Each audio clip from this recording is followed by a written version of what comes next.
the aircraft carrier USS Harry S, Truman CVN-75, and a force of 6,500 sailors and F-18 Super Hornet deploy on a mission that is expected to bring the warship strike group to the Middle East, Navy officials announced.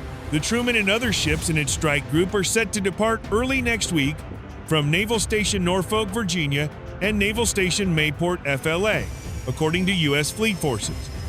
The carrier strike group includes Carrier Air Wing, one with 9 aviation squadrons, the Ticonderoga-class guided missile cruiser u.s.s. Gettysburg, and 2 Arleigh Burke-class guided missile destroyers, the u.s.s. Stout and the u.s.s. Jason Dunham.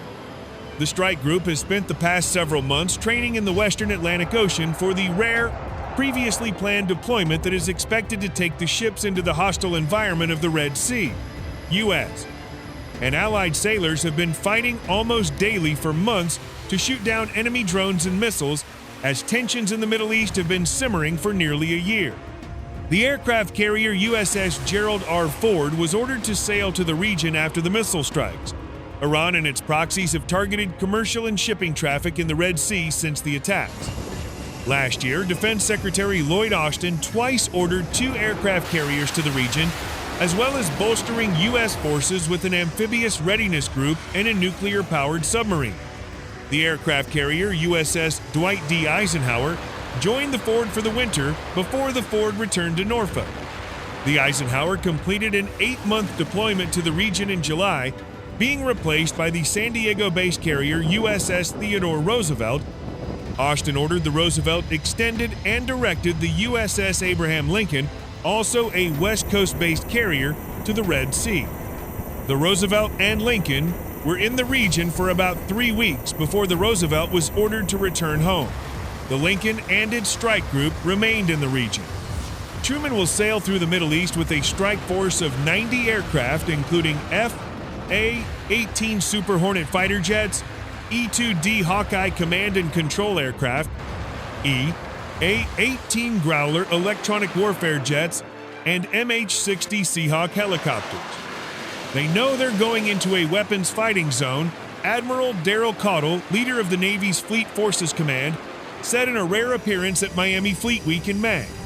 For this group, it's not that they're going to punch a hole in the water somewhere, it's that they're going to go to battle. When Truman arrived in Norfolk on Sunday, the carrier had been deployed for 251 days thanks to several extensions ordered by Defense Secretary Pete Hegseth. While shorter than her last 285-day deployment in 2022, the extensions continue a trend of carrier deployments on the East Coast. On average, carrier strike groups sailing from the East Coast are deployed for more than 8.5 months at a time, according to USNI News carrier deployment data. Admiral Daryl Caudle, commander of U.S. Fleet Forces, told USNI News that his office is assessing the overall prospects for continued carrier deployments. There's always been questions about whether the carrier is the right platform for the Navy. I think there's no question about it just because of the demands that we put on this strike group, Admiral Daryl Caudle, commander of U.S. Fleet Forces, told USNI News on Sunday. An 8-month deployment, it takes its toll. Those things have a disproportionate impact on a lot of things: families, material readiness, and the impact on long-term desire. It's very hard to say what the real long-term impact is on that kind of readiness. During the operation, which targeted infrastructure such as command centers, training camps, and weapons manufacturing sites, Truman engaged in sustained action for more than 50 days, conducting precision airstrikes and launching Tomahawk missiles while under constant fire from an enemy seeking to cripple global shipping. During her grueling deployment, which was extended several times, Truman experienced several hardships, including a collision with a civilian merchant ship in the Mediterranean in February, an abrupt change of command, and the loss of 3 F-18 fighter jets. These warrior sailors demonstrated superb grit for more than 8 months. Even in the face of significant challenges, they persevered, never giving up when their nation needed them, said Captain Chris Chowda-Hill, commanding officer of the Truman, in a release. It's been an honor to serve alongside such dedicated professionals and to take them home to their families. Other vessels in the strike group accompanying the Truman included the Ticonderoga-class cruiser Gettysburg and 2 Arleigh-Burke-class destroyers, the Jason Dunham and the Stout. Altogether, the vessels sailed over 240,000 nautical miles during the lengthy deployment.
Very well.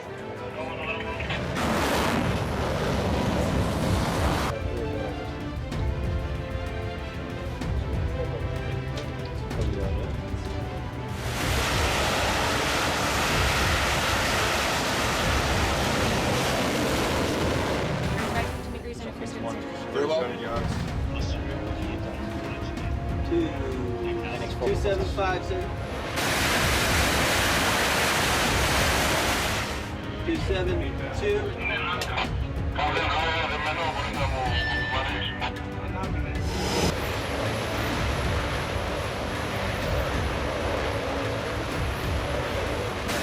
Odie.